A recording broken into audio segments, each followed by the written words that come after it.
welcome back to Your Manchester with me, Izzy. And me, Jack Mabon. Got some brilliant guest lines up for you today. We'll be talking to Sarouche from the LGBT Foundation. And Lucille from the Lowry. We've got a jam-packed episode, don't we, Izzy? There's so much to get in. I know, it'll be absolutely fabulous. I hope you guys enjoy. Are you going to be going to the Christmas markets at Friday? Oh yeah, I will be. Of course I will be. Have you had a Yorkshire wrap yet? I have not had a Yorkshire wrap. You've not had a Yorkshire wrap? No, but my favourite thing to get at the Christmas markets was the crepes. Ooh. I love a good crepe. Bit of lemon sugar, and then if I'm feeling cheeky, maybe a bit of maple syrup as well. Oh, so I've got to try that next Friday. But anyway, I've also got to mention that we have a podcast as well, so don't forget to check that out on Spotify. But this is what your show is looking like today.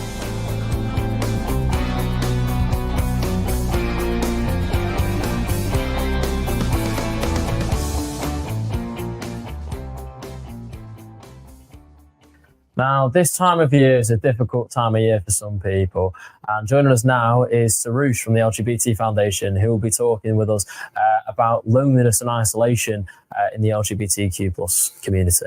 So, for anyone who doesn't know what the LGBT Foundation is, do you want to tell us a little bit about what you guys do? Yeah, sure. So, LGBT Foundation is an organization that was set up to help LGBTQ plus individuals. Originally, we set up back in 1975 to help gay men, especially around the stigma and the discrimination that was going on at the time around the 1960s. And then we stuck around after the decriminalization of homosexuality to continue to offer that support, and eventually moved into fields like counseling and helplines.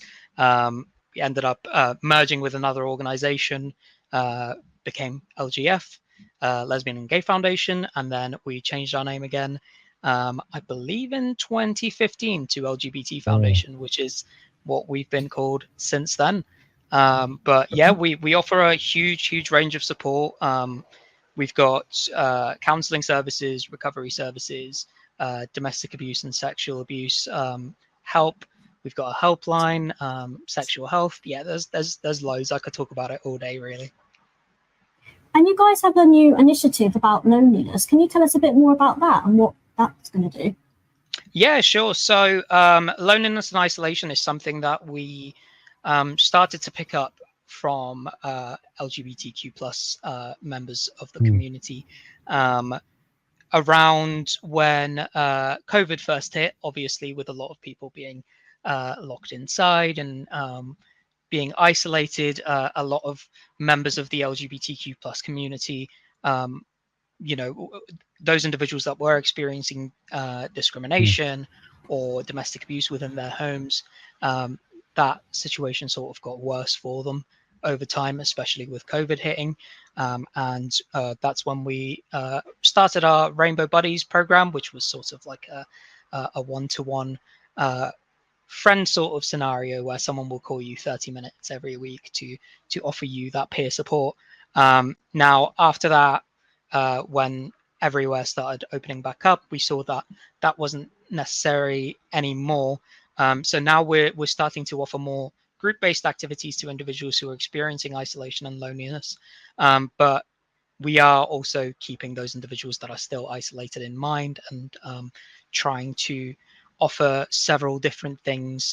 So we've got loads of new exciting things that I can't necessarily speak about here that are in the works, but currently we've got loads of groups that help to tackle that sort of isolation, as well as our counselling service.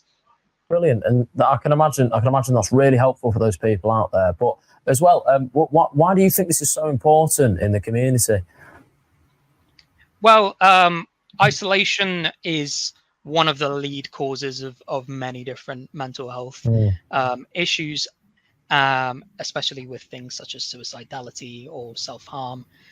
Isolation does tend to take the center stage there, with individuals not feeling like they can really speak up about what they're going through.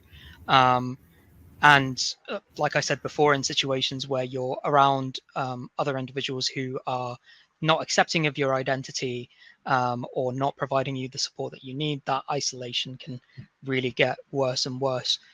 So what we want to be doing is to be there for those people who are experiencing that sort of isolation, whether that's because their identity isn't accepted, or it's because they're not in a safe living situation. We want to give them that space to come out of that isolation and to feel supported. I think, you know, it's been seen in a lot of case studies that men go through a lot of isolation, which can lead to suicide and self-harm, because they don't feel as comfortable speaking up about it. And I feel like that comes in tenfold with individuals within LGBTQ plus communities, when it gets, you know, piled on with all the stigma and the discrimination, and all of that really piles onto the isolation and makes things 10 times worse. So I think having a support system around you, whether that's LGBT Foundation or another organization, or even just friends or family who are accepting of your identity and of what you're going through, then that will really tackle that isolation and bring people out of that mindset. And what other things do you think that people can do from the LGBTQ community to get help for loneliness? So I think if you are going through isolation, one thing to keep in mind is that there's always going to be people that are out there to help you, whether that's crisis-based services such as the Samaritans or Shout or Papyrus. They're all fantastic. They all do fantastic work. Or if you're wanting to tackle that isolation specifically, there's loads of groups and events, especially with an LGBT Foundation. So we run a community CAF every Saturday between 10 and 4, which is sort of a space for all queer individuals to come in and be together, have a social space. We've also got a gender spectrum group, which is there for any trans and non-binary individuals who want to have a social environment. We've also got an online space for individuals that are isolated but don't really feel like they can step out. That's specifically designed for individuals who identify as neurodivergent or autistic. So there is a huge range of support. And I think if you are seeing one of your friends or family members that's going through that isolation, it's always important to remind them that that support is out there, and try and make yourself available to that individual to listen out to anything that they've got going on, and really be there to support them. And how can you reach out to the LGBT Foundation? We've got website. Yeah, we've got several different methods of getting in touch with us. So lgbt.foundation is our website. It's very simple to remember. There's loads and loads of resources and services that are on there. You can also get in touch with us on our helpline 0345 330 3030. Loads of threes and zeros, easy to remember as well. It's important to note that it's not a crisis line, but we are there to support people who come through, whether that's with isolation or any other issues that individuals might be going through. We're there from 9 a.m. Until quite late to provide that support. The operating hours are all on the website as well. But yeah, I think it's important that people do reach out. Brilliant. Thanks so much for joining us today. You're very welcome. Now here's some information on a fabulous event happening later this month in Manchester that we will be bobbing along to. It's with our lovely partners, Pride in Leadership, and it's a Christmas networking and panel discussion event. It's taking place on the 22nd of November, and it starts around 5:30. Tickets cost just £10, and it'll be at the Manchester Metropolitan University. There's some fabulous speakers, networking opportunities, and even a few nibbles. Oh, and you're encouraged to go along in your favourite, or maybe worse, Christmas sweater if you can. All the details are at prideinleadership.co.uk, and we look forward to seeing you. So the Junior and Axel exhibition is in the Salford Lowry up until January, and here to tell us all about it is Lucille. And when did you first think, I want to bring this and Junior and Axel and all of the amazing books that's come with that? When did you think, I want to bring this to Salford? So that would have been a couple of years ago. It would have been a couple of years in the making, probably during COVID, actually. Our curator, I'm not the curator, but our curators Claire Stewart and Michael Simpson both kind of wanted to work with Julia and Axel, and then there was just this perfect timing of it being 30 years of them working together, and yeah, they kind of got in touch and managed to kind of bring the project together, you know, during that time, you know, over a couple of years, and they worked really closely with Julia and Axel as well, and it's just great to have it in this venue, and it's, yeah, families are just absolutely loving it. It's a really nice, welcoming, exciting space to be in. And for people who haven't been before, what type of things do we expect to see over at the exhibition? Well, so all of their books. So essentially, Julia and Axel have had this partnership where Julia would write the story and then Axel would illustrate, and his illustrations are so humorous and kind of vibrant, and then Julia's kind of rhyming kind of stories are so kind of well known and catchy. Yeah, so I think really you're going to enjoy finding out more about their partnership, how they work together, original artwork. So you'll see some of Axel's original sketches. You can see more information about the books, you know, the Gruffalo, Stickman, all the big hitters, you know, the ones that people will, you know, love and remember.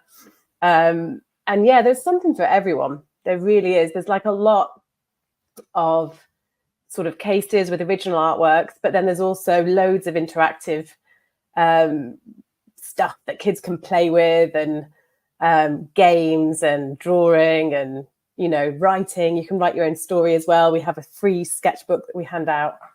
So there's loads for people to do. And these books have such a huge part in so many people's lives, from adults to kids. What does it mean to people, this expedition? I think it means a huge amount. I mean, some people have gotten quite emotional because, you know, you read these books to your kids, you know, there's adults that are coming in that remember having, you know, well, when I say adults, young adults coming in saying, I remember that book from when I was 2, 3, you know, because the age range is around 2 to 6. So there's people coming in that kind of remember those books being read to them, and there's people that remember having read them to their children. So it's a really nice kind of family vibe.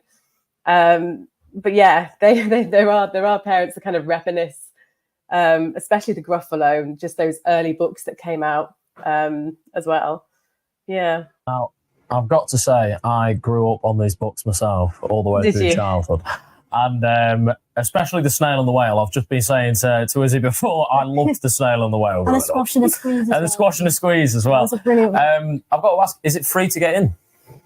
Yeah, so it's totally free. Everything is free in terms of, you know, the handouts, the sketchbooks that we give out, the activities. We've got other things going along alongside the exhibition. So the whole of the Lowry building's been kind of transformed into a sort of Julia and Axel sort of space in a way. We've got Zog's Academy. We've got a storytelling area, the Highway Rat storytelling area. And it's totally free, but you do have to book. It's been so popular that we ended up having to recommend that we had a booking system. So there are time slots. So all you need to do is book your free spot. You can turn up on the day, that's fine. But we do recommend you book because we can't guarantee that there'll be spaces. We've had 1,000 visitors a day over half term nearly, which is record breaking for the Lowry. So it's been well loved. And there's loads of stuff, you know, that you can do. There's dressing up and things. So I think it's just been so popular that we've had to do that, but it's still free. That's the main thing. You just need to book.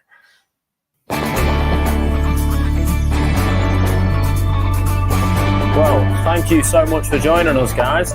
It's been a brilliant episode today. We have some brilliant interviews. I've really enjoyed myself. Have you enjoyed yourself, Izzy? Oh, it's been such fun. Brilliant. Such fun. And hopefully we'll see you next week on Your Manchester. Have you started? I'll make you choose. Just Any random card. Yeah, have a look at that. Remember that. Yeah. I'm sure they can be. And I'll place that on top for you. And what all you got to do is you cut that into there and watch it that quick. You can now see that there's one blue card It's No. funny that, isn't it? Do you remember what your card was? Yeah. Yeah? Yeah. Yeah? That happened to be your Yeah, that was it. Queen of Hearts. Now, we can take it a step further though. Watch, place your hand out like that for me. Yeah, place your other hand on top. Squeeze, squeeze, squeeze. Now, I'm just going to show you that every single card in this deck is completely different. Right? Now, you're going to do me a favour, because you're behind the camera and you can't actually use your hand, so you're just going to say stop for me. Stop. What, on the top card? Yeah. Right, okay, that's fine. Remember that. Yeah. Watch, that's going to go in the middle. There's going to be one blue card. Just like that.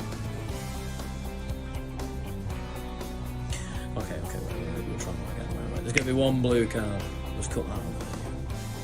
Just,